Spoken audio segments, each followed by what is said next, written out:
Welcome to another deep dive. You guys have sent over some really, really fascinating research about the holiday season and how it's evolved, especially around consumerism. I got to say, going through this material, it really gave me a whole new perspective on things, and I think you'll find it pretty eye-opening as well. It is, fascinating how often we celebrate without really kind of examining the underlying forces that have shaped these traditions. Absolutely. The source you shared this time, an academic publication, it's called Episode 74, Reclaiming the Solstice.pdf, really digs deep into that, especially focusing on Christmas.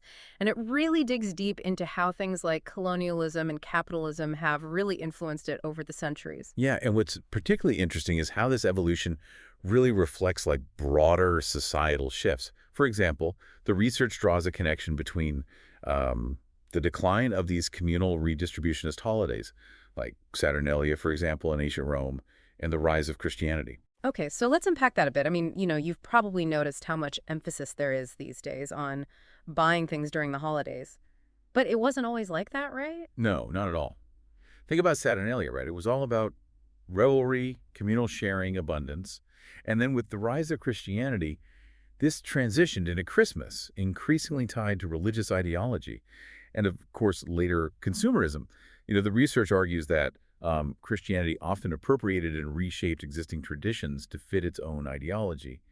And this shift, kind of paves the way for consumerism to take hold later on. So from communal feasts to like a shopping frenzy? Exactly. I was kind of surprised to see how the research uses this term like commodified holiday to describe this evolution.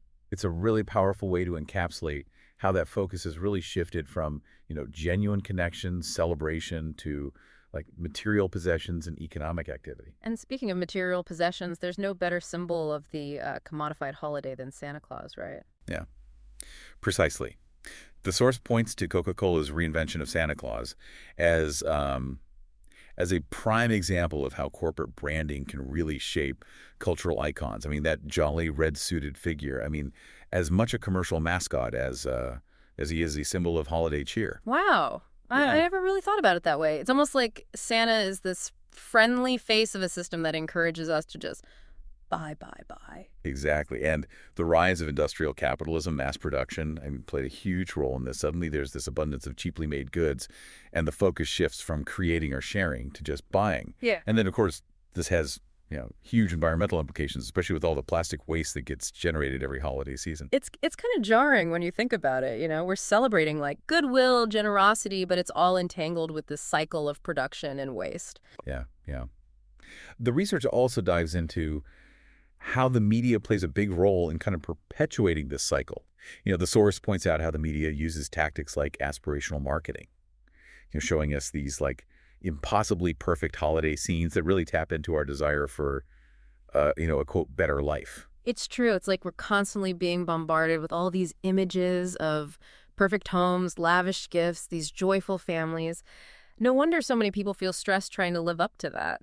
It's subtle, but it's really effective. It makes us feel like we need to buy more, do more, be more to achieve that ideal. Right. And it often reinforces very narrow, often what the source calls cis-heteronormative ideals. Right. For those who might not be familiar with that term, cis-heteronormative basically means, centered around traditional gender roles and family structures.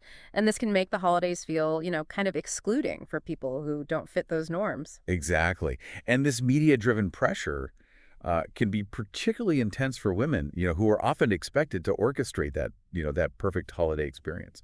Yeah. It's interesting how the research brings up looks maxing. This trend of optimizing one's appearance, and it kind of applies it to the holidays. Right.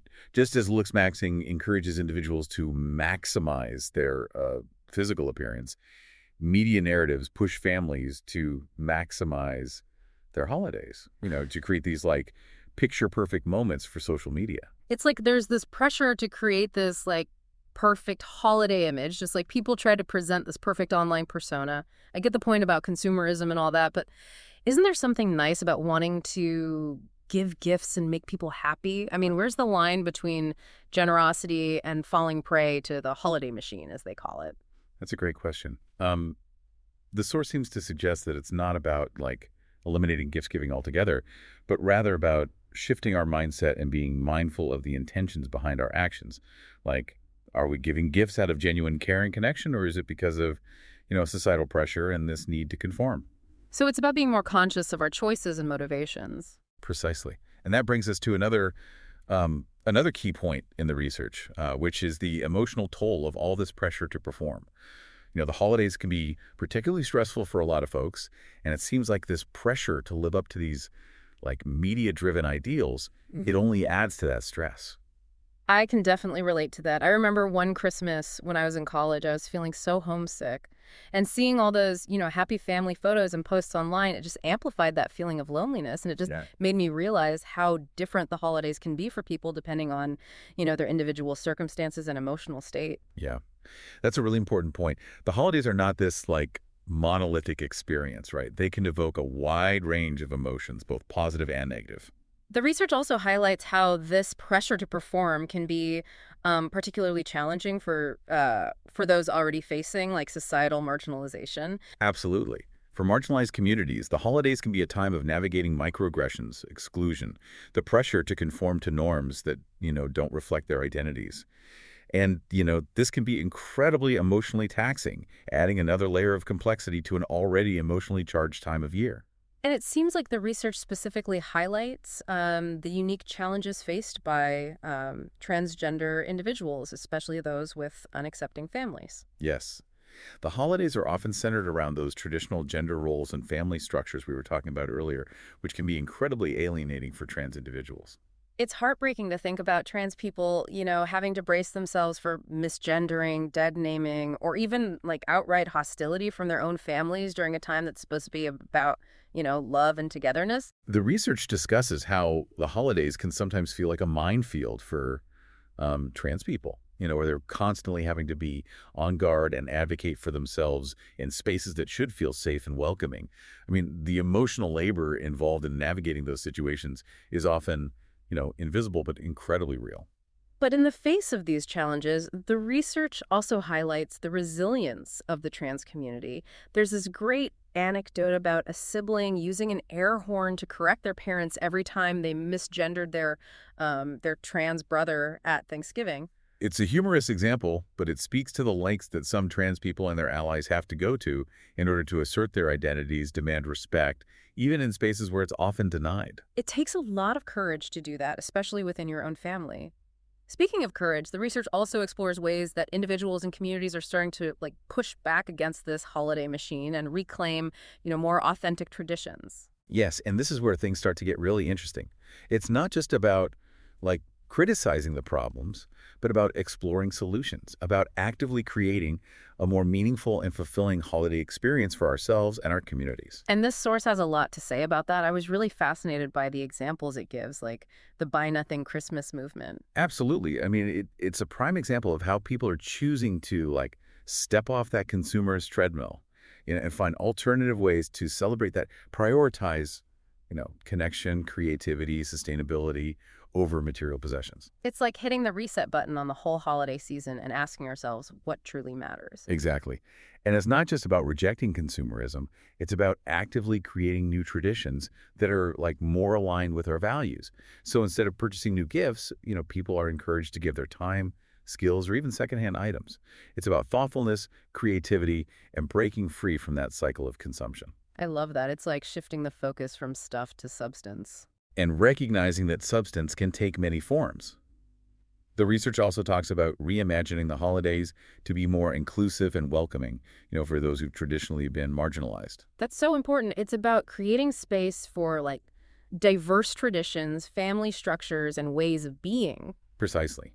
Imagine a holiday season where, queer families, neurodivergent individuals, people of all faiths and backgrounds feel truly seen, celebrated, and included. That's a beautiful vision. And it all circles back to this idea of reclaiming the solstice and its true meaning, right? Absolutely. The research really emphasizes the importance of reconnecting with the origins of the holiday season, stripping away all those layers of commercialism and like manufactured tradition to rediscover the essence of what this time of year represents. So it's not just about changing our shopping habits, it's about shifting our entire perspective on the holidays. Exactly. The solstice is about recognizing those cycles of nature, that turning point from darkness to light. It's a time for reflection, for gratitude, for acknowledging the interconnectedness of all things. And those are values that we can all, tap into regardless of how we choose to celebrate. This is giving me a lot to think about. What resonates most with me is this idea that the holidays are ultimately about connecting with something larger than ourselves, whether that's our community, nature, or even our own inner sense of, peace and gratitude. That's beautiful insight. And it leads us perfectly into the next section of the research, which delves into specific strategies for reclaiming the holidays and, making them more meaningful and authentic. But before we dive into that, let's pause here and give you, our listener, a moment to reflect on what we've discussed so far. What stands out to you? What resonates with your own experiences of the holiday season? We'll be back in a flash to continue our deep dive and explore even more ideas for creating a, more fulfilling and joyful holiday experience. Stay tuned. Welcome back to our deep dive into the holiday season. As we were delving deeper into these ideas about a commodified holiday and the pressure to conform, did anything specific stand out to you? As we were discussing the emotional toll of the holidays in the last segment, what really resonated with me was this idea that the holidays can often feel like an exhausting performance. It's a powerful observation and one that the research touches upon as well.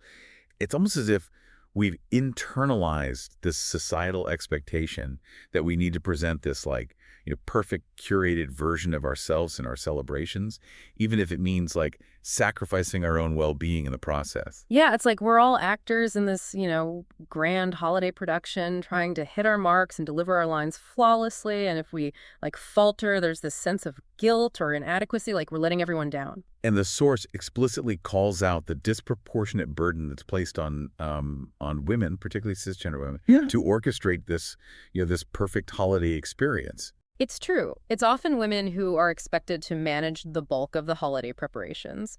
The cooking, the decorating, the gift buying, the emotional labor of keeping everyone happy and all the family dynamics running smoothly. It's a lot. It's no wonder so many people feel drained and resentful by the time the holidays are over. It's like they've run a marathon only to realize they weren't even running in the right direction. Right. It's like we've lost sight of the finish line.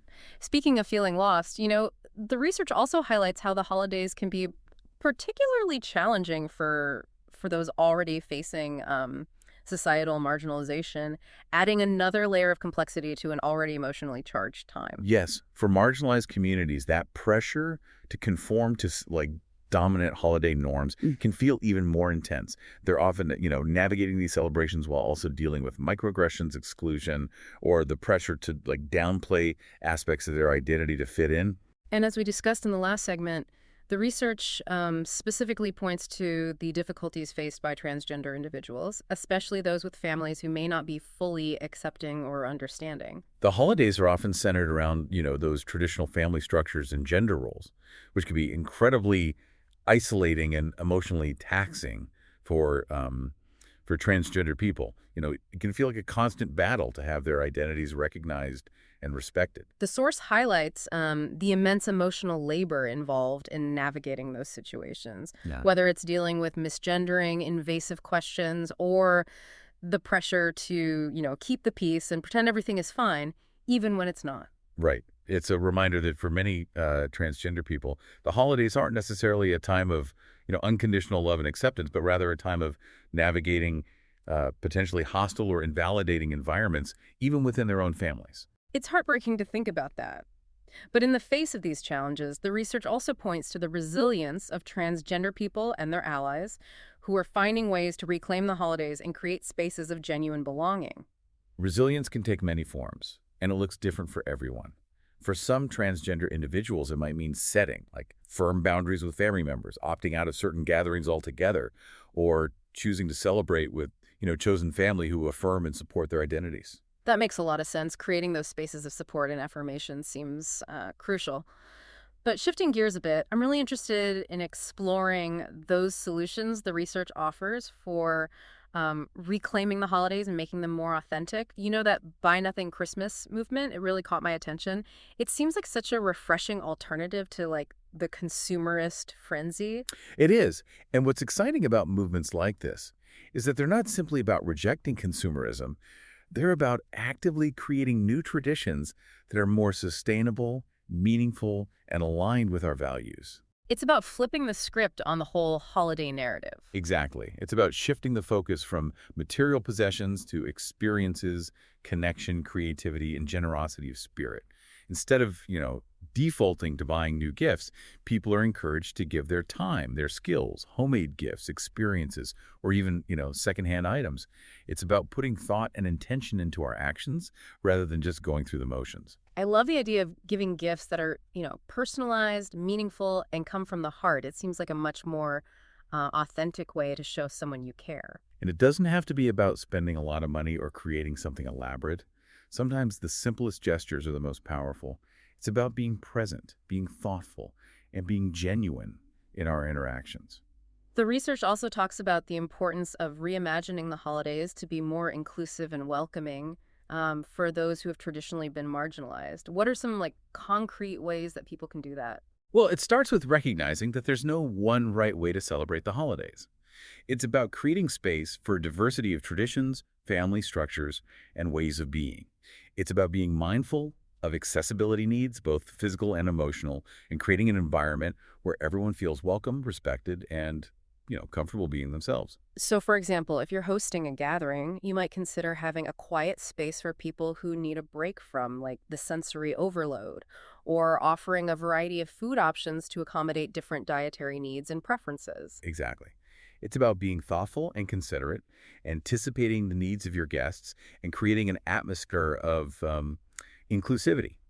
And it might also mean challenging some of those ingrained traditions or expectations that might be excluding or marginalizing certain groups. It's about being willing to question the status quo and to make adjustments to ensure that everyone feels valued and included. The research also emphasizes this idea of letting go of the pressure to conform and embracing authenticity. Yes, it's about creating celebrations that feel genuine and meaningful to us rather than trying to live up to some idealized image dictated by, media or societal expectations. It's about giving ourselves permission to do things differently, to break free from the mold, and to create traditions that reflect our own values and priorities. So that might mean having smaller, more intimate gatherings, or even choosing to spend the holidays alone or with a small group of close friends. It's about prioritizing our own well-being and doing what feels right for us, rather than feeling obligated to participate in traditions that drain us or, don't align with our values.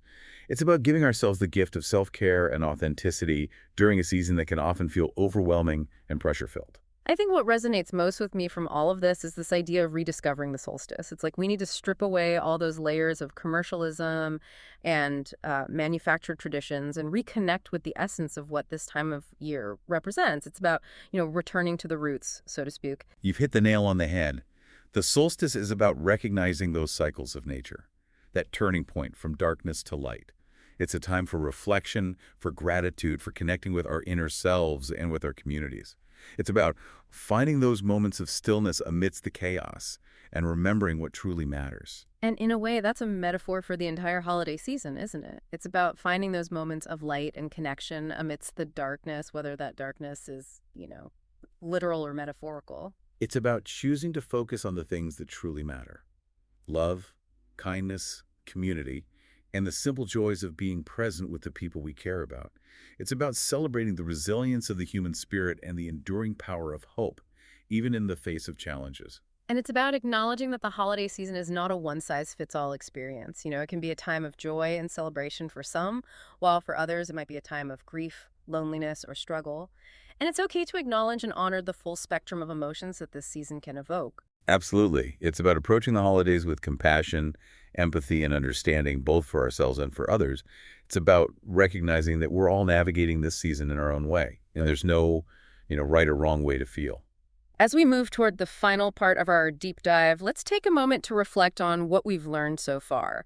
What are some of the key takeaways that are sticking with you, and what are some of the questions that are emerging for you as we, delve deeper into this exploration of the holiday season and the search for authentic celebration? We'll be back in a moment to continue this conversation and to explore some more concrete strategies for reclaiming the holidays and making them truly our own. Okay, so we're back for the final part of a deep dive into the holiday season. As we've been discussing, reclaiming those authentic traditions and finding more meaningful ways to celebrate, this whole idea of the holiday machine, it just keeps coming to mind. It's a potent image, isn't it? This idea that the holidays have become this massive, unstoppable force, just churning out consumerism, stress, and these impossible ideals that, we're all supposed to live up to. Yeah, it's like we're all caught on this conveyor belt just being swept along by the current. But the source material that you shared reminds us that we actually have the power to step off that conveyor belt. Absolutely. Yeah. We can choose to resist that current, to create our own paths, and to celebrate in ways that feel authentic and meaningful to us. One thing that really struck me was the point the source made about how the very concept of a holiday season, stretching for weeks and weeks, it was no accident. It seems like capitalism found a way to stretch out that period of consumption to keep us buying and spending for as long as possible. Right. Yeah, it's quite clever from a marketing perspective. But it also reveals how deeply consumerism has really permeated our culture, even our most, cherished traditions. It's true. It's like we're constantly bombarded with these messages about what to buy, how to decorate, what to wear, how to behave, all in the name of achieving that, that picture-perfect holiday experience. And if we don't, measure up to those expectations, we're made to feel like we're somehow failing at the holiday. So here's the thing, the true spirit of the holidays. I mean, it has nothing to do with any of that. It's about tapping into something much, much deeper, something more like primal, something that connects us to the cycles of nature and to each other. Exactly. And the research, it really emphasizes this idea of rediscovering the solstice as a way to reconnect with that deeper meaning. Yeah. The solstice, I mean, it represents that turning point from darkness to light. And it's a time for for reflection, for gratitude, for a recognition of our interconnectedness. It's just a powerful reminder that, even in the darkest of times, there's always hope, always a reason to celebrate. And those values, hope, resilience, connection, those are all things that we can all tap into, regardless of, how we choose to celebrate, what our personal beliefs might be. And I love how the source really encourages us to look beyond, those dominant narratives of what the holidays should look like. It's about embracing the diversity of traditions and experiences that exist within our communities. Imagine a holiday season where queer families, neurodivergent individuals, people of all faiths and backgrounds, feel seen, celebrated, and fully included. Imagine a holiday season where we prioritize sustainability, mindfulness, and genuine connection over consumption and performance. That's beautiful. That's a really beautiful vision. And it's something that we can all contribute to creating. So as we kind of wrap up this deep dive, what are some actionable steps that our listeners can take to, to reclaim the holidays and make them more meaningful for themselves?